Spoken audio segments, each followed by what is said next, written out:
In today's video I'm gonna be talking about Claude Code and the VS Code Agent mode.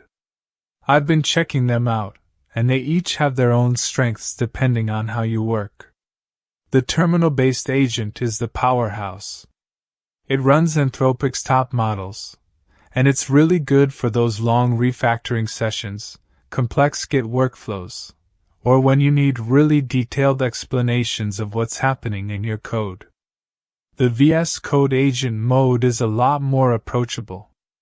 It's built straight into VS Code and acts like a pair programmer that can read your code, suggest changes, run commands, and keep working until your tests pass. It's free, you can expand it with extensions, and it's rolling out to everyone.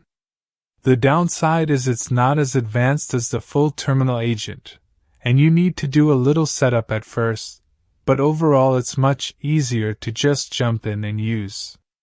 So, which one should you pick? If you're a power user working on huge projects, and you don't mind paying for premium tools, the terminal agent is probably worth it. But if you just want something reliable and free that fits right into your daily coding workflow, the VS Code Agent mode is the better option.